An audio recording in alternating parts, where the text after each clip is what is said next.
बोला जगन्माता निर्मला देवी की जय।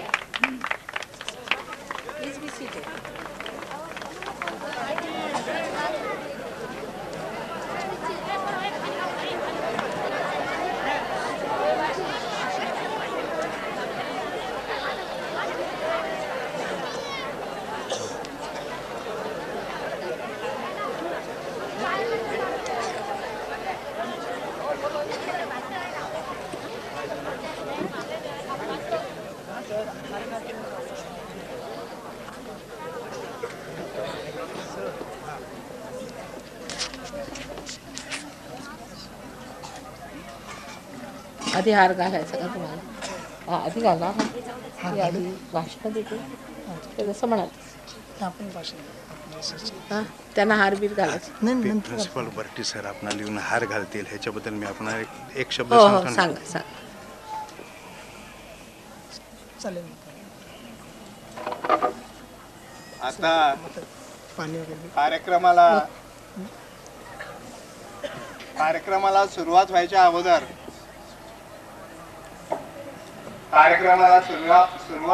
अगोदर प्रिन्सिपल बर्टी सर परमपूज्य माताजींना हार अर्पण करतील आणि माताजींचं स्वागत करतील.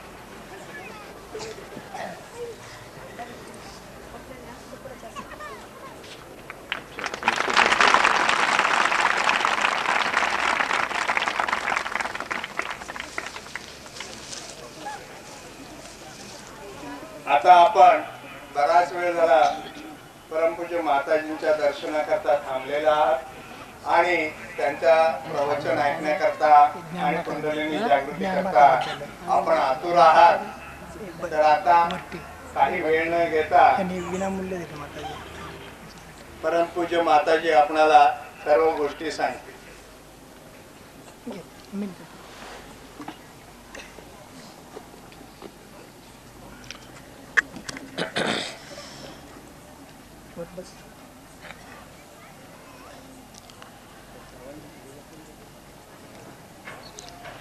ज्ञानमाता विद्यालयाचे मुख्य अध्यापक श्री बट्टे साहेब, तसेच संगमनेरचे सर्व भाविक साधक सहयोगी मंडळी, सर्वांना आमचा प्रणिपात.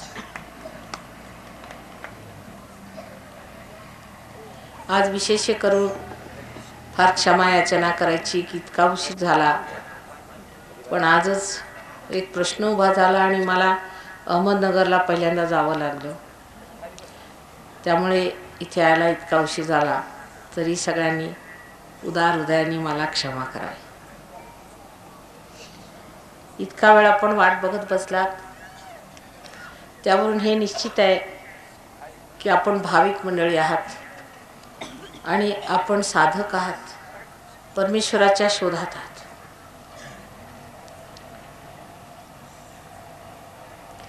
आजपर्यंत या भारतभूमीत, विशेष करून या महाराष्ट्रात अनेक साधू संत झाले.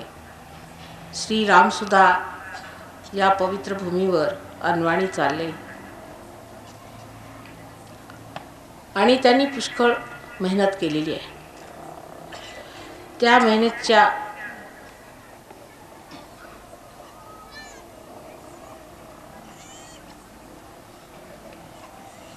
वर्णनाला माझ्याजवळ शब्द नाही. त्यांना लोकांनी किती छळलं, त्रास दिला, त्यांना समजून नाही घेतलं, त्यांची कोणत्याच प्रकारे मदत नाही केली, तरीसुद्धा त्यांनी आपलं कार्य अव्याहत चालवलं. त्याला कारण त्यांना माहीत होतं की एक दिवस असा येणार आहे की या भूमीवर असे मोठे मोठे लोक जन्माला येतील जे पुण्यवान आत्मा असतील. मनुष्य पैशाने मोठा होत नाही, यशाने मोठा होत नाही, सत्तेने मोठा होत नाही, कोणत्याही गोष्टीने मोठा होत नसतो. पण ज्या माणसाला परमेश्वराची ओढ आहे तोच खरा मनुष्य परमेश्वरी दृष्टीमध्ये मोठा असतो. आणि अशी परमेश्वराला शोधणारी अनेक मंडळी आहेत जी आपल्या महाराष्ट्र देशात विद्यमान आहे. परमेश्वर हा आपल्यामध्ये हृदयामध्ये आत्मास्वरूप असतो असं सर्व संत साधूंनी सांगितलं. ती सर्व साक्षात्कारी मंडळी होती. आणि साक्षात्कारी मंडळांचं मुख्य म्हणजे असं असतं की ते कोणतीच चुकीचं काम करत नाही, त्यांना सांगावं लागत नाही. त्यांच्यामध्ये धर्म जागृत असतो, ते धर्मातच असतं. त्यांना सांगावं लागत नाही की तुम्ही धर्म हा करा, असे वागा, तसे वागा, हे करा, ते करा. ते धर्मातच असतात. जे करतात तेच धर्म, जे करतात तेच सत्य. तेव्हा ते साक्षात्कारी होते आणि तुम्ही नव्हता. तरी त्यांनी सांगून ठेवलं होतं की परमेश्वराला आठवण ठेवा, त्यांच्याबद्दल नेहमी लक्ष ठेवलं पाहिजे. आणि शेवटी तुम्हाला परमेश्वर मिळेल ही तुम्हाला त्यांनी खूण दिली होती. की ज्या वेळेला पसायदान म्हणजे जे वर्णन केलेलं आहे ज्ञानेशाने, तर स्पष्टपणे त्यांनी सांगितलं की ज्यावेळेला ब्रह्माचं एकत्व साधेल त्यावेळेला लोकांची कशी स्थिती होईल, लोक कोणत्या स्थितीला पोचतील, किती उच्च दशेला पोचतील. त्यांच्या वर्णनामध्ये असं आहे, चला कल्पतरूंचे आरव. कल्पतरूंचे आरव, आरव म्हणजे जंगलच्या जंगल, वनचे वन, म्हणजे पुष्कळ जमावचे जमाव असे कल्पतरू होते. म्हणजे त्या लोकांमध्ये अशी शक्ती होईल की ते कल्पतरू होते. जे लोकांना पाहिजे असेल ते त्यांना देऊ शकतील, कल्पतरू होते. बोलते पियुषांचे आर्णव, बोलते म्हणजे बोलणारे, अमृतांचे आर्णव म्हणजे समुद्र. ते असे होतील की जसे काय त्यांच्या तोंडातनं निघालेले शब्द हे अमृताचे असतील आणि ते अमृताचे सागर पण बोलणारे असे लोक होते. ते तुम्ही आहात, हे तुमचं वर्णन आहे. पण ते व्हायला पाहिजे, ते झाल्याशिवाय होत नाही. तुकारामांनी सांगितलं, आम्ही बी घडलो तुम्ही बी घडा. आमचं बी घडलेलं आहे आणि आता तुमचं बी घडायचं आहे. पण आपण नुसते टाळ कुटत बसलो, आम्ही बी घडलो तुम्ही बी घडा. त्या टाळ कुटण्याला आता कुठेतरी थांबवलं पाहिजे. आपण जी पायरी चढून आलो ते आता पायरीला चिकटून नाही राहायचं. दार उघडलेलं आहे, तेव्हा आतमध्ये या. आतमध्ये परमेश्वराचं साम्राज्य आहे. जे काही तुम्हाला करायचं होतं ते तुम्ही करून झाला. तीर्थाटने झाली, सगळी काही पूजा झाली, सगळ्यांच्या आरत्या झाल्या, जे काही करायचं होतं पूजा अर्चन पोषण आदी सगळे षोडशोपचार झाले. ते कशासाठी की शेवटी हे मिळालं पाहिजे. तेव्हा ते सोडून आतमध्ये आला पाहिजे. आता आम्ही आलो मोटारीत, तेव्हा आपल्या समोर येताना मोटर सोडून आतमध्ये आलं. तसंच हे सगळं सोडून परमेश्वराच्या साम्राज्यात आलं पाहिजे. म्हणजे बाह्यातलं जेवढं करायचं ते केलं, आता आतलं केलं पाहिजे. ही त्याची खूण आहे आणि ते समजून घेतलं पाहिजे. आपल्याला जे बाह्यात दिसतं ते म्हणजे झाडासारखं आहे. आपण एक झाड बघितलं चांगलं फोफावलेलं हिरवंगार, तर लक्षात ही गोष्ट येते की ह्या झाडाला जी मुळे आहेत ती सजग आहे. जर झाड वाढलं फार आणि त्याची मुळे जर खोलवर उतरली नाही तर ते झाड कोलमडून पडेल. तसंच आज समाजाचं होत आहे. तसंच आज जे पाश्चिमात्य देशात एवढी समृद्धी आली तिथे होत आहे, ते कोलमडून पडत आहे. कारण त्यांनी आपली मुळे शोधून नाही काढली. त्यांची मुळे आपल्या भारतात विशेष करून महाराष्ट्रात आहेत. त्या मुळांमध्ये आपण उतरलं पाहिजे. आणि जर असं झालं तर उद्या सर्व जगांचं आपल्याकडे लक्ष येईल. इतकंच नव्हे तर आपल्याकडे पुढारी पण येणार आहे. कारण हे जागतिक जेवढं काही करायचं आहे त्याच्यात ते पुढारी जरी असले तरी परमेश्वराच्या बाबतीत आपण पुढारी आहोत आणि आपला तो वारसा आहे. तो वारसा आपण मिळवला पाहिजे. तो वारसा जर आपण मिळवला नाही तर आपण फार मोठं गमावलं असं मी म्हणेन. तेव्हा लहान मोठी अशी गोष्ट घेऊन काहीतरी फुलं घेऊन वाद घालत बसायचा नाही. त्यावेळेला सगळ्यांनी एकजूट होऊन आत्मसाक्षात्कार घेतला पाहिजे. ब्रह्माच्या एकत्वात उतरलं पाहिजे. आणि जे रामदासांनी सांगितलं त्याप्रमाणे सर्वांनी मिटे वाद संवाद ऐसा करावा आणि एक मनाने सगळ्यांनी हा अनुभव घ्यावा. कारण ही जी कुंडलिनी आहे ही तुमची आई तुमच्यामध्ये हजारो वर्षापासून बसलेली आहे. एका क्षणाची वाट बघते की कधी हिची जागृती. तिची जागृती झाल्याशिवाय आत्मसाक्षात्कार होत नाही. आणि जागृतीसुद्धा एऱ्या गबाळ्याचे काम नव्हे. त्यालासुद्धा कोणीतरी अशी विशेष व्यक्ती लागते जी हे कार्य करू शकते. ते आज हजारोनी घटत आहे. हा महायोगच आहे. सहयोग आज महायोगाला पोचलेला आहे. तेव्हा या पावनगंगेत तुम्ही सुद्धा हात धुवून घ्या. हे सगळं तुझं आहे, तुझं पाशी. तेव्हा ते तुम्ही तुमचं घ्यावं. आम्ही मध्ये उगीच बसलेलो आहोत. खरं म्हणजे आमचं काहीच नाही. एखादा पेटलेला दिवा जर दुसऱ्या दिवाला पेटवतो तर त्याचं काय वैशिष्ट्य? काहीच. तसेच तुम्ही आता नुसते तयार आहात. तुमचा दिवा फक्त पेटवायची वेळ आलेली आहे. तो पेटवून घेणे. पण सहयोगात माणसं पार होतात. त्यांच्या डोक्यातून म्हणजे ब्रह्मरंध्रातून थंड थंड असे गार वारे येतात. हातात सुद्धा सगळीकडे गारगार वाटू लागतं. आणि ही जी चैतन्य शक्ती ब्रह्मशक्ती जी सर्व जिवंत कार्य करते, जी परमेश्वराची जिवंत शक्ती आहे, जिवंत परमेश्वराची जी जिवंत शक्ती आहे ती हाती जरी लागली तरी थोडीशी त्याच्याकडे खबरदारी घ्यावी लागते. जसं एखादं लहानसं अंकुर फुटतं पण ते सांभाळावं लागतं, जपावं लागतं. सुरुवातीला फार जपावं लागतं आणि ते जपल्यानंतरच त्याचे मोठे वृक्ष होतात. म्हणून सुरुवातीला थोडी मेहनत घ्यावी लागते. आज संगमनेरला बरेच दिवसात माझं येणं झालं. पण तशी मी इकडून पुष्कळदा गेलेली आहे. आणि पुष्कळदा वाटत असेल की एकदा संगमनेरला सुद्धा जर प्रोग्राम केला तर बरं होईल. कारण साईनाथांचं जवळच वास्तव्य राहिलेलं आहे. तेव्हा त्यांच्या कृपेने इथे पुष्कळ कार्य होण्यासारखं आहे. आणि ते आपण सर्वांनी आत्मसात करावं, त्याच्यामध्ये आरूढ व्हावं आणि आपल्या प्रतिष्ठेला प्राप्त व्हावं अशी माझी सगळ्यांना कळकळीची विनंती आहे. श्रीकृष्णाने सांगितलेलं आहे की जेव्हा योग घडेल तेव्हा मी तुमचा क्षेम बघेन.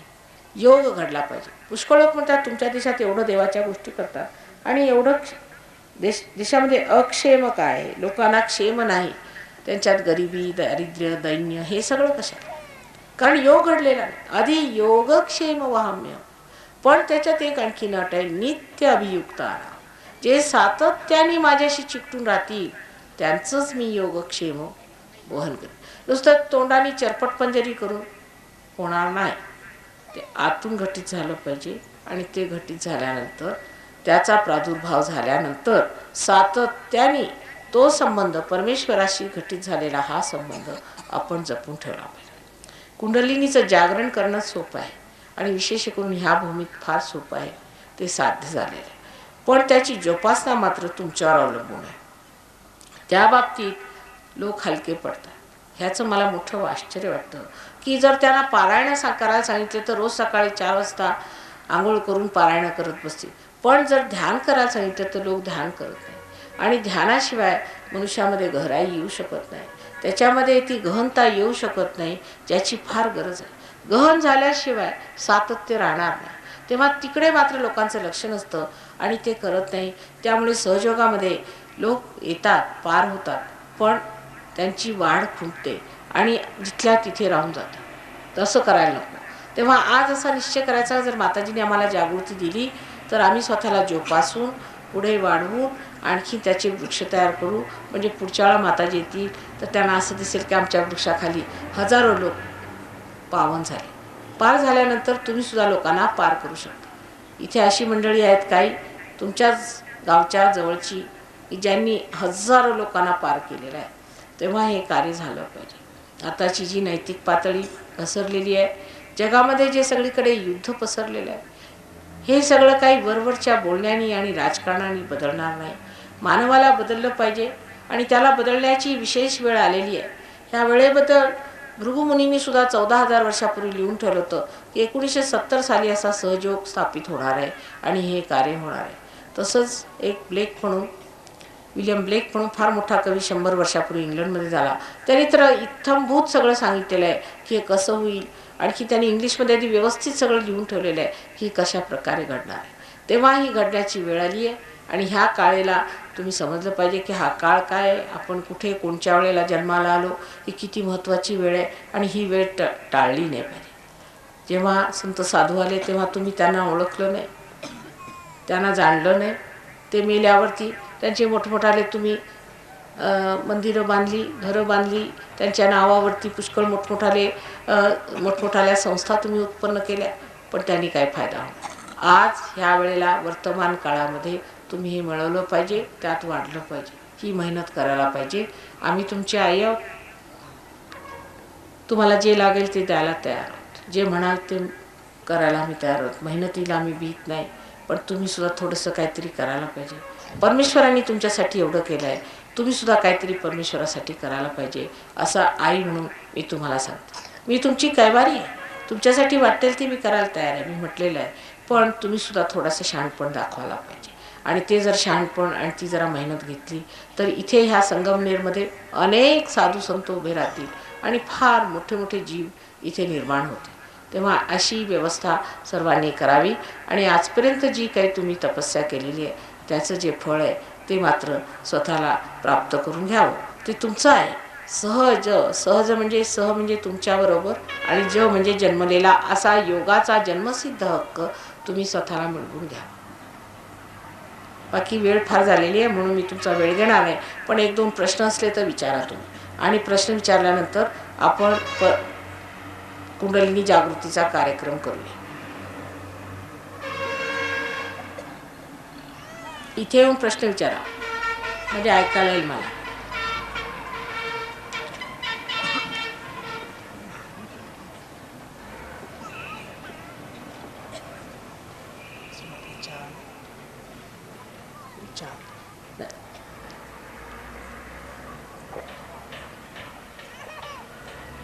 आहे का प्रश्न? असला तर विचारा.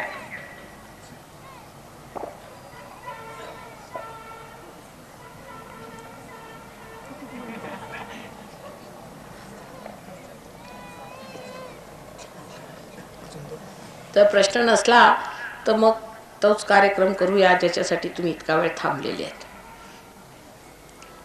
प्रश्न नाही म्हणजे लोक किती उत्सुक आहेत आणि अधीर आहे हे ऐकून फार आनंद झाला. आहे का प्रश्न? इकडे पुढे येऊन सांगा. पुढे वरती.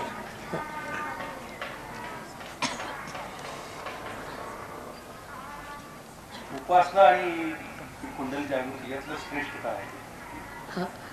हे तर असं आपण लवकर काय मिळतं आणि याच्यात कुंडली जागृतीमध्ये लवकर काय मिळते? बरं सांगते बसा. उपासना 2 तऱ्हेच्या असतात. एक म्हणजे अपरा आणि एक परा. एक अपरा भक्ती असते आणि एक पराभक्ती असते. अपरा भक्तीमध्ये आपण जेव्हा माझी वाट बघत बसले तिथे तेव्हा ते अपरा, आपण मला भेटले नाही, माझ्या सम्मुख आले नाही, ते अपरा झाले. पण जेव्हा साक्षात झाला तेव्हा पराभक्तीला सुरुवात होते. अपरेनंतर पराभक्ती सुरू होते. आधी अपराभक्ती तुम्ही केली ती उपासना झाली, आणि त्याच्या पुढे जी झाली ज्याला कृष्णाने अनन्य भक्ती असं म्हटलेलं आहे ती भक्ती मिळवली पाहिजे. ती अनन्य भक्ती आत्मसाक्षात्कारानंतर सुरू होते. म्हणजे साक्षात्कारी लोकांनी सुद्धा भक्ती केली आणि आपणही करतो, पण त्यांच्या भक्तीत आणि आपल्या भक्तीत फरक होता. ती जी गोष्ट आहे की त्यांची जी भक्ती होती ती आता आपण मिळवली पाहिजे. तेव्हा आता सम्मुख आल्यावर, आता साक्षात झाल्यावर, आपल्या आत्म्याचा आणि संबंध झाल्यावर, हा योग घटित झाल्यावर मग जी भक्ती होती ती खरी भक्ती. कारण त्याच्यापूर्वी आपण नुसता विश्वास धरून करत होतो, त्याच्यामध्ये एक प्रकारचा आंधळेपणा होता. पण आता डोळस भक्ती, ही डोळस भक्ती केल्यावरती परमेश्वर खरोखर किती मोठा आहे, तो किती सामर्थ्यवान आहे, किती प्रेमळ आहे, सगळ्यांची इतकी सुंदर जाणीव होते. आणि इतकं सगळं लक्षात येतं की मनुष्याला आश्चर्य वाटतं की खरोखर इतका परमेश्वर मोठा आहे आणि तुम्ही स्वतः किती मोठे ते लक्षात येतं. आता समजा ही एक समोर तुमच्यासमोर वस्तू आहे, इन्स्ट्रुमेंट आहे, पण ह्याला काही अर्थ नाही जोपर्यंत ह्याला मेन्सला लावलेलं नाही, तोपर्यंत काही अर्थ आहे का ह्याला? नुसती एक वस्तू समोर दिसते, हे असं आहे, माईक आहे वगैरे कळतं, पण ह्याचा काही उपयोग होईल का? ह्याला काही अर्थ नाही. पण मेन्सला लावल्यावर ह्याला अर्थ येतो. म्हणजे हे निरर्थक नाही आहे, पण मेन्सला लावल्याशिवाय अर्थ लागत नाही. म्हणून मेन्सला लावायचं जे काम आहे ते कुंडलिनी होतं. झाल्यानंतर मग तुमच्या ह्याला अर्थ लागतो, तुमच्या जीवनाला अर्थ लागतो. कळलं का? कारण एकदम नवीन विषय असल्यामुळे कुंडलिनी जागृती म्हणजे ह्याचा संबंध काय परमेश्वराशी असं लोकांना वाटतं. पण जसं अगदी सरळ म्हणजे समजायचं की हा कसा हे सगळे इन्स्ट्रुमेंट आपलं तयार झालेलं आहे, तर शेवटी हे कॉईल ठेवलेलं असतं. तसंच आपल्यामध्ये 3.5 वेटोळांचं कॉईल म्हणजे कुंडलिनी आहे. आणि ती उठून जेव्हा आपला संबंध परमेश्वराशी लावून देतो तेव्हा आपल्याला खरा अर्थ लागतो. त्याच्यानंतर मग आपली जी चेतना आहे, जी मनुष्याची चेतना आहे, ती एकदम सामूहिक चेतना होते. म्हणजे चेतना म्हणजे जाणीव होते, म्हणजे काही डोक्याने नाही, पण आपल्या हातामध्ये थंड थंड असे गारगार परमेश्वराच्या शक्तीचे वारे वाहू लागतात. डोक्यातनं असं वारं निघतं. आणि मग आपल्याला कोणा माणसाला जर आपण बघितलं तर आपल्याला लगेच लक्षात येईल की त्याला काय त्रास आहे, त्याची कोणची चक्र धरली, मग ते कसं नीट करायचं ते जर समजलं तर तुम्ही ते नीट करू शकता. तुमची चक्र कोणची धरली ते लक्षात येतं. म्हणजे मनुष्याला साक्षी स्वरूपत्व प्राप्त होतं आणि तो आपल्या या साक्षी स्वरूपामध्ये एकदम सगळ्या गोष्टींना सम्यक रूपाने बघू लागतो. आणि ज्ञानाचं सुद्धा आपलं असं आहे की जे काही आपलं ज्ञान आहे ते बाह्यातलं आहे. अजून परमेश्वर आहे किंवा नाही हे तरी तुम्ही सिद्ध कसं करून दाखवणार. पण एकदा आत्मसाक्षात्कार झाल्यावर तुमच्या हातामध्ये ज्या थंड थंड अशा लहरी येतात, हे म्हणजे तुम्ही कॉम्प्युटरसारखे होऊन जातात. मग जर तुम्ही प्रश्न विचारला परमेश्वर आहे का, तर थंड थंड हातात येईल. आणि जर एखादी गोष्ट असेल ती खोटी असेल तर तुमच्या हातामध्ये गरम गरम येईल, नाही तर हे व्हायब्रेशन्ससुद्धा थांबतील. इतकंच नव्हे पण कधी कधी लोकांना थोडेसे फोडसुद्धा असे आल्यासारखं वाटतं क्षणभर. म्हणजे खोटं काय आणि खरं काय ज्याला आपण ॲब्सोल्यूट म्हणतो ते आपण होऊन जातो. कळलं?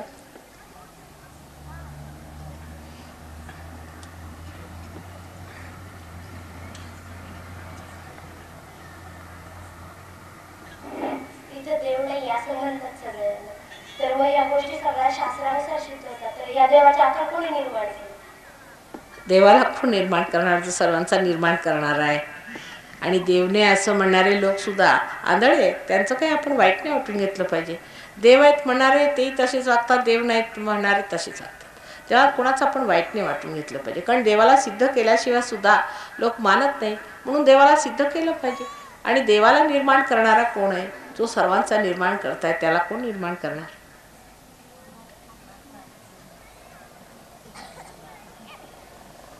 हळूहळू सहयोगात तुमच्या सर्व लक्षात येईल देव म्हणजे काय, देवाचे किती अंग आहेत, त्यांचे तसे आपल्या मनुष्याच्या शरीरात सुद्धा नाक डोळे सगळं आहे. नंतर एखादा मनुष्य आता समजा तो जर टीचर असला तर तो वडीलही असतो, तो कुणाचा मुलगाही असतो, तो कुणाचा पतीही असतो. तसेच देवाचे अनेक अंग आहेत. आणि ती अंग काय आहेत आणि आपल्यामध्ये कसं त्यांचा वास वगैरे आहे, कुठे देवी देवता बसलेले आहेत, ते सगळं तुम्हाला अगदी व्यवस्थित आम्ही सांगणार आहोत. आणि ते सांगितल्यानंतर ते आहेत किंवा नाही त्याचा पडताळासुद्धा तुम्ही घ्यावा. आणि घेतल्यानंतर मग ते सिद्ध कसे करायचे ते फक्त शिकायचं. ते झालं म्हणजे तुम्ही सिद्ध पुरुष झाला. सगळं काही फुकट. परमेश्वराला पैसा कशाशी खातात ते माहीत नाही. जे लोक देवाच्या नावावरती पैसे कमवतात हे पोट भरू वाईट लोक आहेत. तसं करायला नको. पण आता करतात त्याला काय करा. तुम्ही त्याला कारणीभूत आहात. तुम्ही देऊ नयेत पैसे अशा लोकांना. तुम्ही देता म्हणून ते लोक आपलं पोट भरतात. म्हणून मग लोक म्हणतात देव नाही आहे. कारण जर देव असतात तर असे वाईट लोक कशाला देवाचं नाव घेतात. पण कोणी चांगल्या वस्तूचा नेहमी लोक वाईट गोष्टीसाठी उपयोग करत असतात. एकदा आमच्या मुंबईला दारूचं स्मगलिंग चालू होतं. तर त्यांनी काय केलं, गीताची पुस्तकं केली आणि त्या पुस्तकांमध्ये आतमध्ये जागा पोकळ ठेवून त्याच्यामध्ये असे ते दारूच्या बाटल्या ठेवल्या. म्हणजे गीतेला कोण प्रश्न करेल. म्हणून तसं देवाचं झालेलं. देवाचं नाव घेऊन वाटेल ते करायचं. म्हणून देव वाईट आहे असं नाही काही.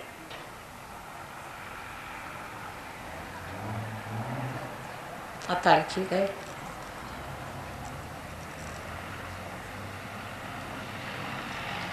तो आहे किंवा नाही हे सिद्ध फक्त कुंडलिनी जागृतीने होतं, नाही तर होत नाही. म्हणून ते करून घ्यावं. त्याच्यानंतर मग आपण बोलूया, बरं का. हां, आता तुमच्यामध्येच हे आहे, कुंडलिनी तुमच्यामध्येच आहे आणि जागृती तुमच्यामध्ये होणार. तर मी जसं सांगते तसं थोडंसं ऐकून घ्यावं आणि ते जर घटित झालं तर उत्तम, नाही तर पुढे बघूया. आता काय करायचं, सर्वप्रथम मी म्हटलं आहे की ही भूमी फार पुण्यवान भूमी आहे. तेव्हा तिला नमस्कार त्रिवार करायचा या भूमीला की ह्या वेळेला मोक्षाचा आमचा क्षण आलेला आहे, तेव्हा तुझा आशीर्वाद आई आमच्यावर असावा. म्हणून आधी तिला 3 वार नमस्कार करा. आता तुम्ही जमिनीवर बसलात, श्रद्धेने केला पाहिजे. ही जमीन फार पुण्यवान आहे. फार श्रद्धेने तिला 3 वार नमस्कार केल्यानंतर हात जोडून श्री गणेशाला असं म्हणायचं की हे गणराया, हा माझ्या मोक्षाचा क्षण आहे, ह्या क्षणी तू कृपा करून माझं रक्षण कर, असं 3दा त्यालाही म्हणायचं. डोळे मिटून श्रद्धेने म्हणायचं. श्रद्धाही धरायला पाहिजे. शिक्षणात सुद्धा जर तुम्हाला श्रद्धाच नसली, तुम्हाला शिक्षण येणार नाही. शाळेत आल्याबरोबरच जर तुम्ही भांडायला सुरुवात केली, तुम्हाला शिक्षण कसं येणार? तेव्हा श्रद्धेपूर्वक गणरायाला म्हणायचं की हे गणराया, तू माझं रक्षण कर.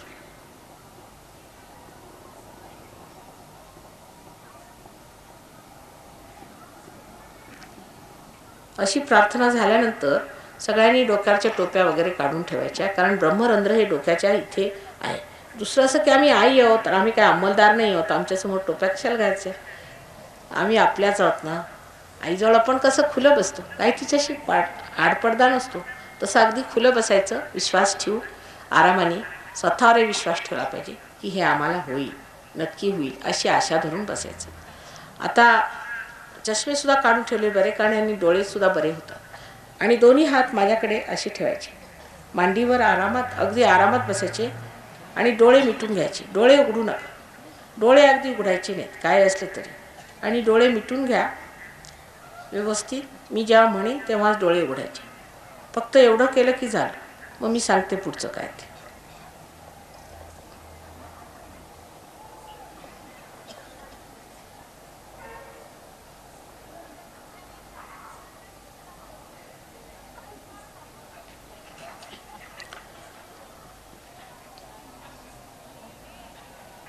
आता मी आपल्याला सांगितलं की आपल्यामध्ये जो आत्मा आहे तो आपल्याला मिळवला पाहिजे. आणि आत्मा हे परमेश्वराचं आपल्यामध्ये पडलेलं प्रतिबिंब आहे. तो साक्षी स्वरूप सगळं बघत असतो, पण आपल्या अजून चित्तात आलेला नाही. म्हणून डावा हात माझ्याकडे करायचा. डावा हात ही इच्छाशक्ती आहे, म्हणून माझ्याकडे डावा हात सारखा ठेवायचा.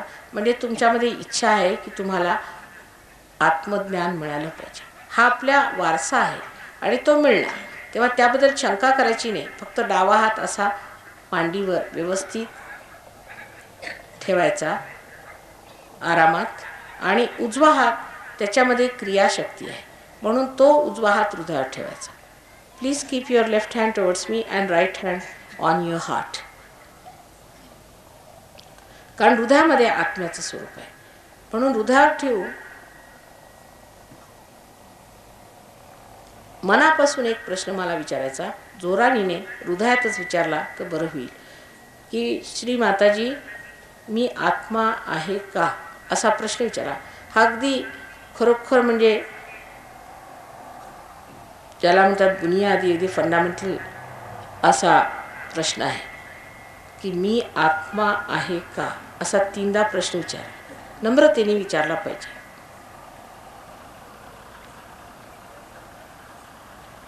कारण तुम्ही आहात, पण आधी प्रश्न विचारा.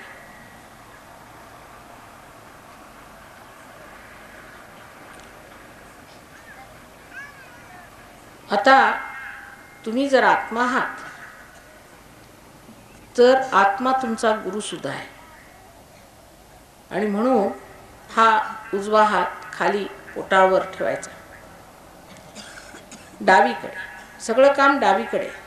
डावा हात सारखा माझ्याकडे सतत ठेवायचा आणि उजवा हात डावीकडे पोटावर ठेवून परत प्रश्न विचारायचा की जर मी माताजी आत्मा आहे तर मीच माझा गुरु आहे का? श्री माताजी, मीच माझा गुरु आहे का? असा 3दा प्रश्न विचारा.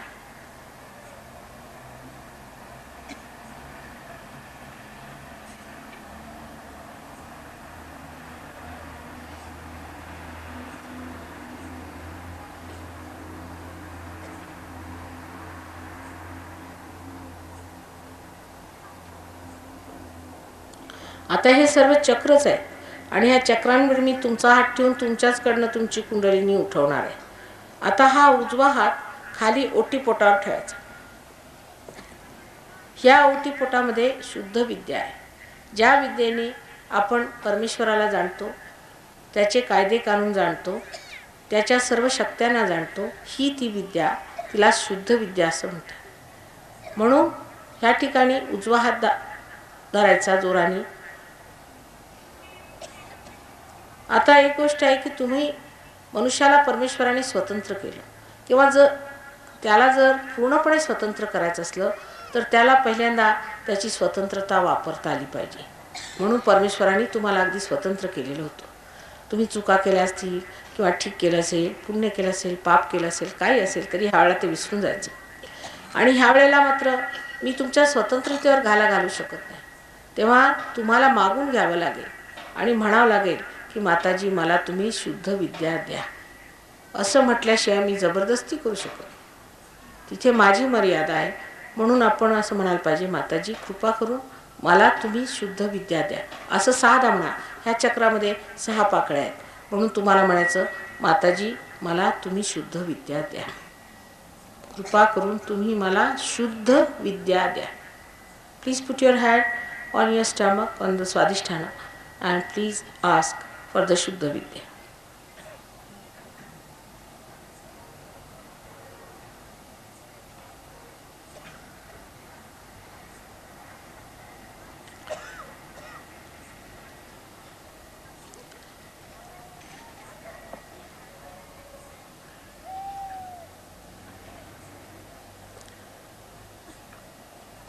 आता हा उजवा हात परत पोटावर वरच्या बाजूला ठेवायचा, जिथे गुरुचं चक्र आहे.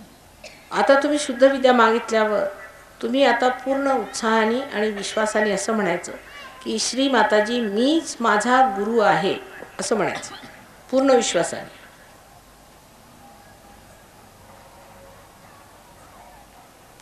असं 10दा म्हणायचं, श्री माताजी मीच माझा गुरु आहे. Please say 10 times, mother I am my on master.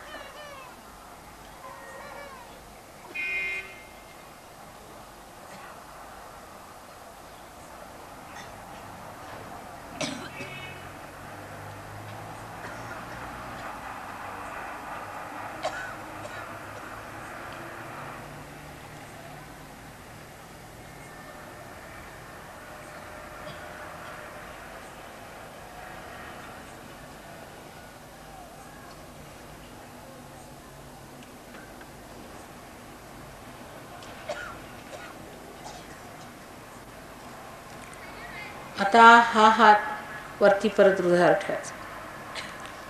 उदार परत हा हात ठेवायचा. Please keep your hand on your hearts.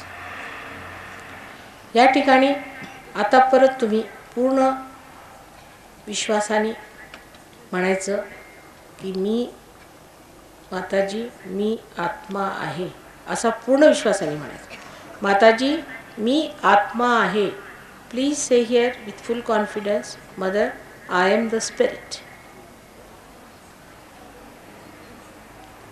कृपया पूर्ण विश्वास से हृदय पे हाथ रख करके 12 मर्तबा कहिए कि मैं आत्मा हूँ. 12दा म्हणायचं. Please say 12 times please.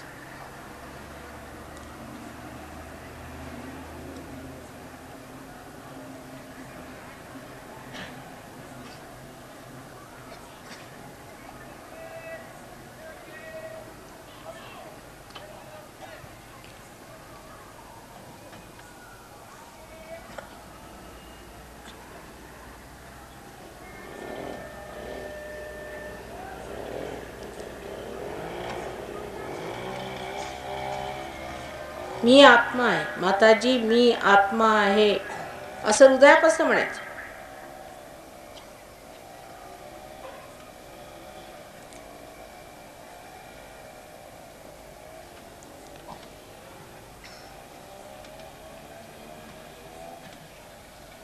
आता हा उजवा हात खांद्यावर ठेवायचा, मानेच्या जवळ खांद्यावर ठेवायचा. हे चक्र फार धरतं आपल्या महाराष्ट्रात. म्हणजे मी फार बाई, मी पती, मी अमुक, मी तमुक, सकाळपासून संध्याकाळपर्यंत आपण आपल्याला कमी लेखत असतो. जर तुम्ही आत्मा आहात तर तुम्ही निष्पाप आहात, शुद्ध आहात, निर्दोष आहात. ह्या ठिकाणी हा हात ठेवून म्हणायचं, श्री माताजी मी आत्मा आहे आणि मी निर्दोष आहे, असं 16दा म्हणा. श्री माताजी मी आत्मा आहे आणि मी पूर्णपणे निर्दोष आहे, असं म्हणा. पूर्ण विश्वासाने म्हणायचं, त्याबद्दल शंका करायची नाही. तसंही पाहिलं तर परमेश्वर हा आनंदाचा सागर आहे, सुखाचा सागर आहे, दयेचा सागर आहे, पण सर्वात मुख्य म्हणजे क्षमेचा सागर आहे. म्हणून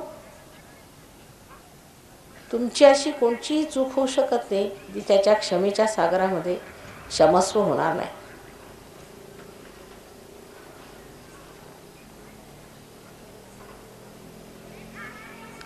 हे 16दा म्हणायला पाहिजे. ह्या चक्राला 16 पाकळ्या आहेत म्हणून 16दा म्हणायचं की मी आत्मा आहे आणि मी निर्दोष आहे. Please put your hand on your neck on the Vishuddhi chakra and say it 16 times, Mother, I am not guilty.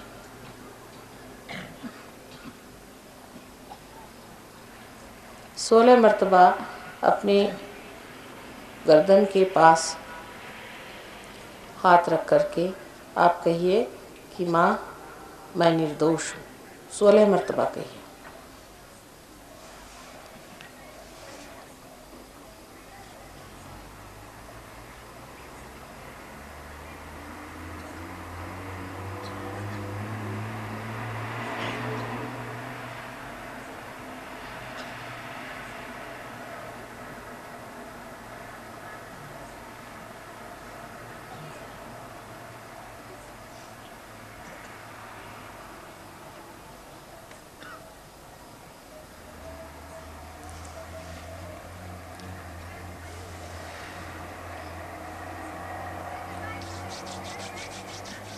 आता उजवा हात आपल्या कपाळावर आडवा धरायचा. Please hold your hand on top of your forehead across.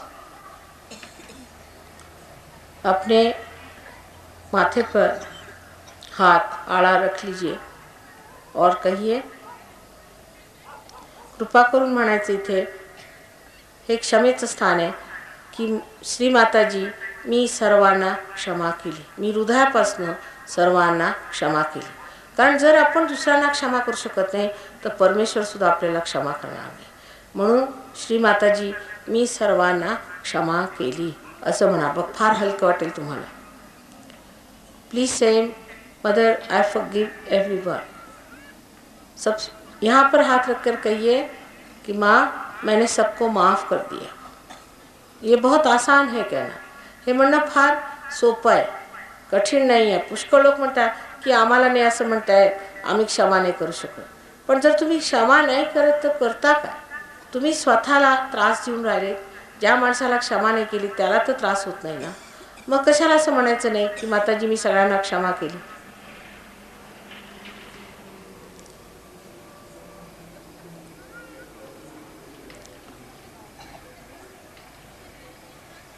पूर्ण हृदयाने म्हणायचं.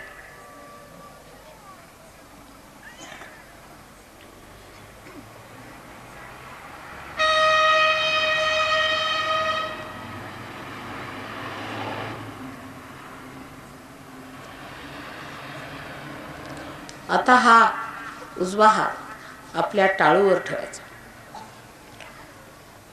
तळ हात दाबून धरायचा टाळूवर आणि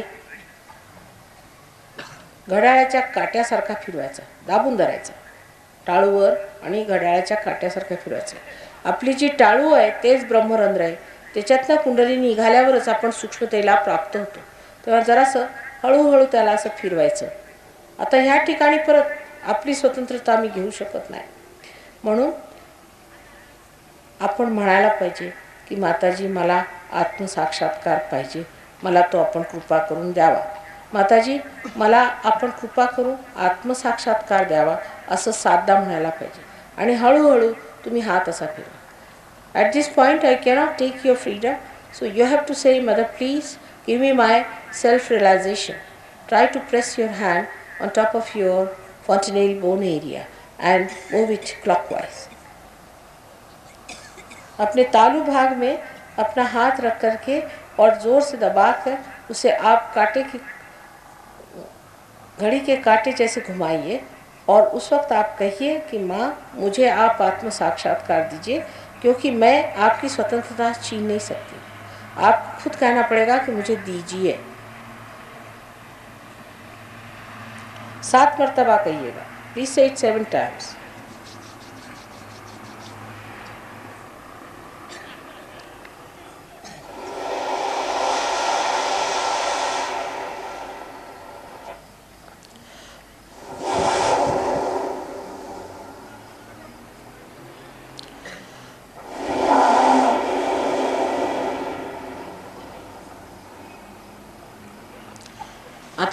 हात खाली ठेवायचा, डोळे उघडू नये. हा हात खाली, जसा डावा हात ठेवला होता तसाच उजवा हात ठेवायचा. आणखी डावा हात आता डोक्यावर ठेवायचा, टाळू ठिकाणी, आणि तसाच फिरवायचा.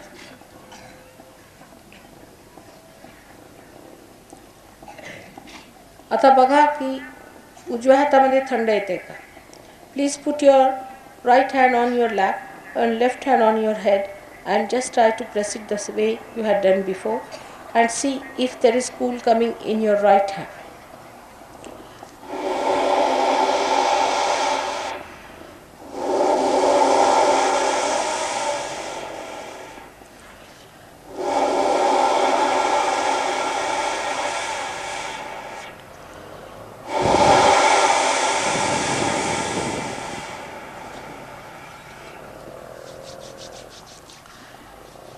Now put your left hand again back. परत डावा हात जिथे होता तिथेच ठेवायचा आणि उजवा हात टाळूवर अधांतरी धरायचा जवळजवळ 4-5 इंच आणि बघायचं की हात काही येतंय का थंड. Please lift your hand about 5 inches above your cotineal bone area and see if there's a cool breeze coming up. With the right hand, left hand towards me. बघा येतंय का, येत आहे, छान. आता हीच कुंडलिनी आहे, हीच तुमच्यातली कुंडलिनी जागृत होऊन तुमच्या ब्रह्मरंध्रात निघत आहे. आता उजवा हात माझ्याकडे करून डाव्या हाताने बघा.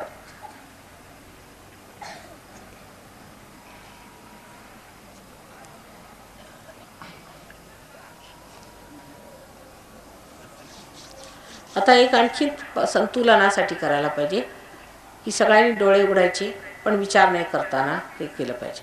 डावा हात माझ्याकडे करायचा पण विचार नाही करायचा. माझ्याकडे बघा, विचार न करताना डावा हात माझ्याकडे आणि उजवा हात जमिनीवर ठेवायचा. जमिनीवर म्हणजे ही जमीन जी आहे, पृथ्वी तत्व तुमच्यातलं जे काही तमोगुणी असेल ते ओढून घेईल. डावा हात माझ्याकडे आणि उजवा हात जमिनीवर ठेवायचा, हे तमोगुणाला ओढण्यासाठी.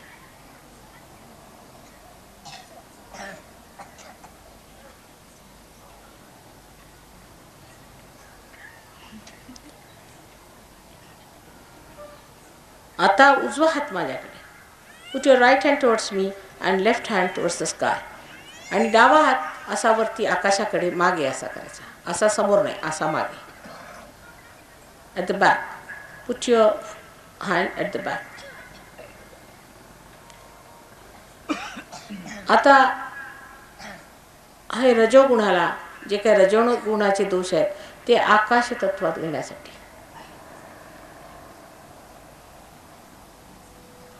हळूहळू हातात थंड थंडी वाटू लागेल पण विचार नाही करायचा. माझ्याकडे बघताना विचार नाही करायचा. निर्विचारिता तुमच्यात आलेली आहे तेव्हा विचार नाही करायचा. पुष्कळांचं डोकं भारी आहे, त्याने असं म्हणा माताजी माझ्या डोक्यात या.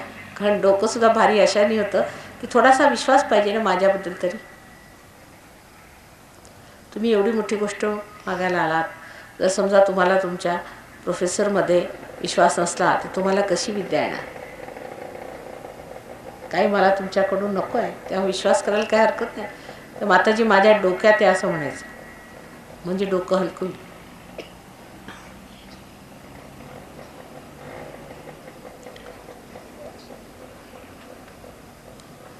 आता दोन्ही हात माझ्याकडे. दुसरी गोष्ट अशी की तुमचे पुष्कळ सगळ्यांची कुलदेवता आहे, देवता आहेत, त्यांना तुम्ही मान्य करता पण ते तुमच्यासमोर साक्षात आले तुम्ही ओळखू शकत नाही आणि तिथेच रुकावट होऊन जाते. तर आता शक्ती एकच असते. आम्ही असो किंवा साईनाथ असो किंवा राम असो, कृष्ण असो, शक्ती एकच असते.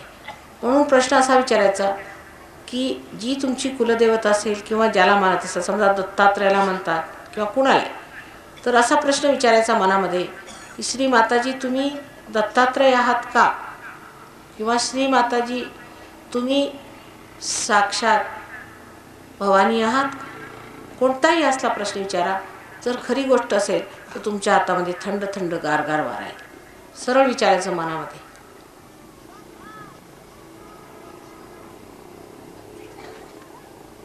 त्या बाबतीत मला भीती वाटत नाही आणि तुम्ही विचारायला कचरायचं नाही.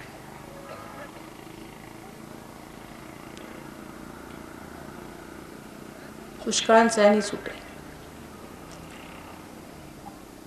ज्यांची तुम्ही उपासना केली ते तुम्ही साक्षात आहात का असं विचारायचं.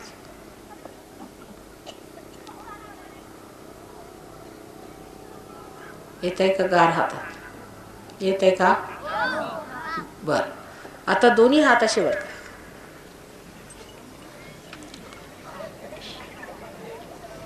आणि आता असा प्रश्न करायचा की ही जी आम्हाला हातात गारगार शक्ती लागली, ही ब्रह्मशक्ती आहे का, ही परमेश्वराची जिवंत शक्ती आहे का, असा विचारायचा प्रश्न. 3दा विचारायचा, ही परमेश्वराची जिवंत ब्रह्मशक्ती आहे का, असा 3दा प्रश्न विचारायचा. येते का गा?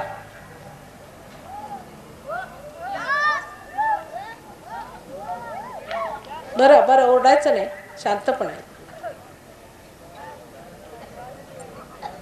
झाले, तुम्ही पार झाला, तुम्ही पार झाला. ज्यांच्या हातात आलं ते पार झाले. आता पार झाले म्हणजे हातातली शक्ती जर आपण वापरली नाही तर कसं करणार? समजा जर तुम्हाला उद्या आम्ही लंडनचे पैसे दिले तर तुम्हाला त्याची किंमत काय करणार जोपर्यंत तुम्ही बाजारात जाणार नाही. तेव्हा बाजारात जाऊन बघायचं म्हणजे लोकांचं बघायचं, लोकांच्या ह्याच्यावरती. आता आपापसात आहे, तुम्ही बघा गार येते का, आपापसात बघा, एक दुसऱ्याचं बघा, दुसऱ्यांच्या डोक्यावर गार येते की नाही, स्वतःच्या तर येते पण दुसऱ्यांच्या येतं की नाही बघा, आपापसात कळेल तुम्हाला येतं की नाही. नाही, वरती वरती बघा, वरती, हां वर बघा, दुसऱ्यांचंही बघा, स्वतःचं बघता तसं दुसऱ्यांचंही बघता येतं. बोलू नका, शांत राहिलं पाहिजे.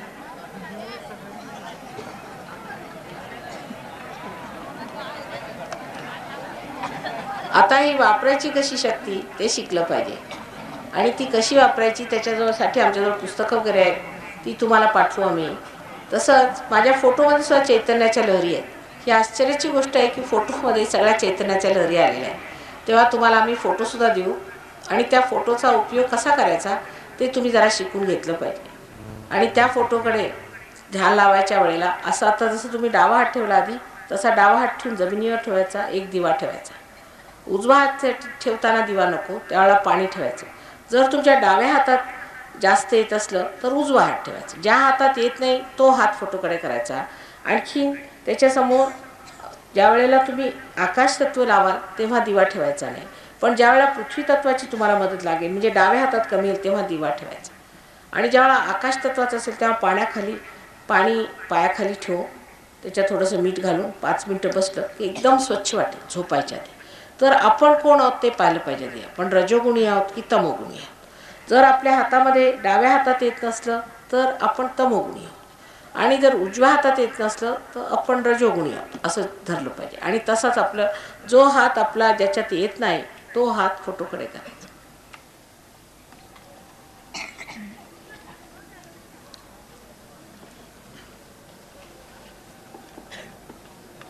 आता पुढे त्याची बंधनं कशी द्यायची ते सुद्धा शिकवलं पाहिजे तुम्हाला आत्ताच, कारण परत मी ह्या वर्षी काय येणार नाही आहे.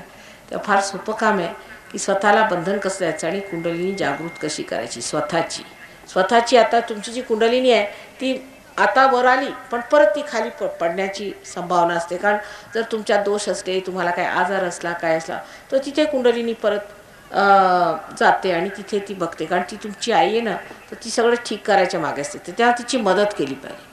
तर जिथे तुम्ही बसलात तिथे समोरच अशी कुंडलिनी असा हात ठेवायचा, समोर असा डावा हात असा ठेवायचा आणि उजवा हात त्याला असा हळूहळू असं लपेटत जायचा, असा वरपर्यंत आणायचा. आता बघा, म्हणजे आधी वर, समोर आणि खाली बघा. आता सगळ्यांनी करायचं, लक्षपूर्वक ह्या हाताकडे बघायचं, लक्षपूर्वक केलं पाहिजे. बघा आता हा हात असा, मासा पुढे असा खाली करा, असं 3दा फक्त करावं लागणार. आता इथे आल्यावरती आपले जे खांदे ते मोकळे सोडायचे आणि डोक्यावर घेऊन जायचं, डोकं असं मागे टाकून आणि ह्याला असे वेटोळे घालायचे 2-4 जोरात आणि मग त्याला एक गाठ बांधायची. परत हा हात असा ठेवायचा, हा हात असा फिरवत जायचा, असा फिरवत असा परत वर आणायचा, परत खांदे मोकळे सोडायचे, डोकं वर घ्यायचं, परत एकदा अशी गाठ बांधायची आणि सोडायचं. तिसऱ्यांदा 3 गाठी म्हणजे नीरगाठ होते. परत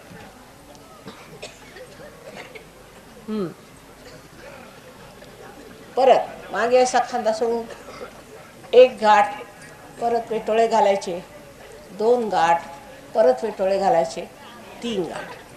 आता हे झाल्यानंतर स्वतःचं जे काही प्रकाश बाहेर आहे त्याला आपण बंधन घेतलं पाहिजे. त्याला कवच असं म्हणतात. देवीचं कवच किंवा आईचं कवच असतं ते. ह्या हात असा ठेवायचा आणि उजव्या हाताने इकडून सुरू करू असं आणून 1 इकडे घालायचं. परत सुरू करू पण. आता इकडून 1 व्यवस्थित डोक्यावर न घ्या. परत 2, परत 3,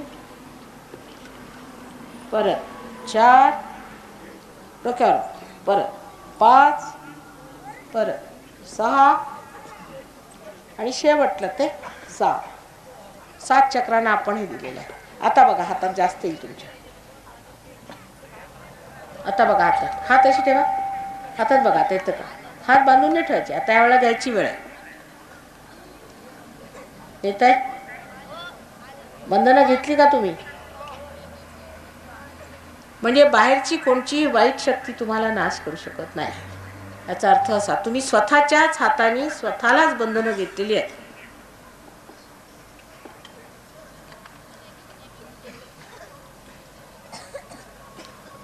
आता मी पुढल्या वर्षी परत येईन आपल्याला भेटायला. तेव्हा काय झालं ते सांगा मला.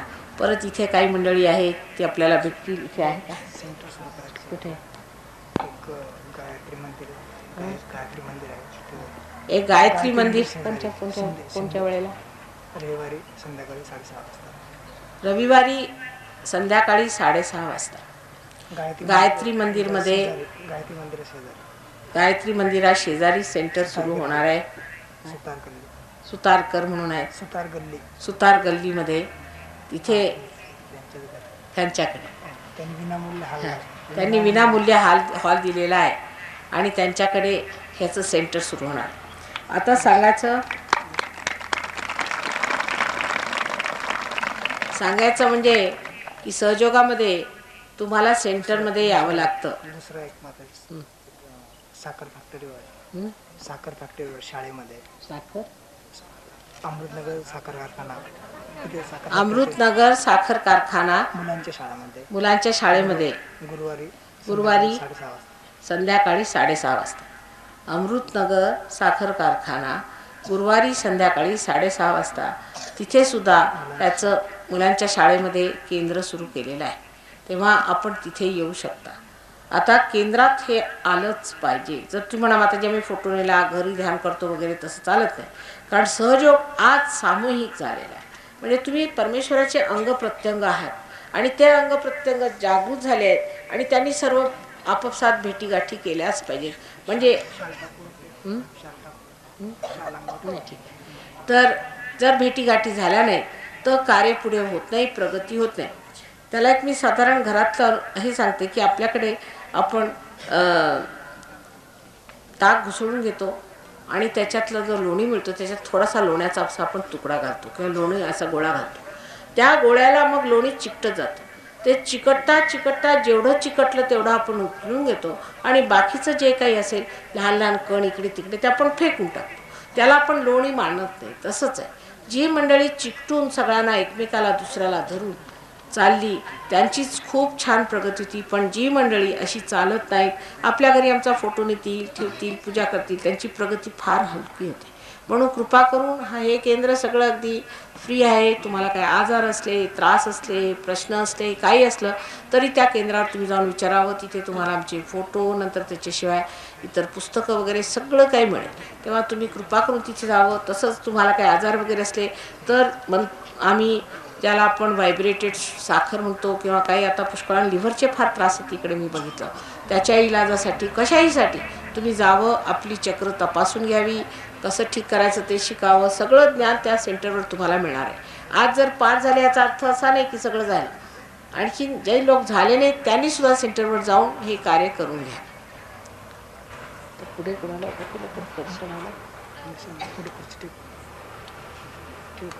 बसते ना खाली. मला काय खुर्ची इथे ठेवते. बसून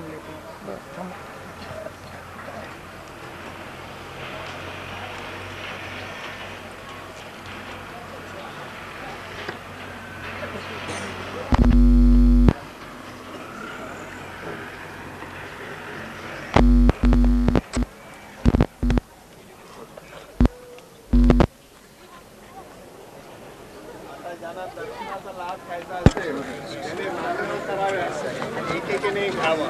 अगोदर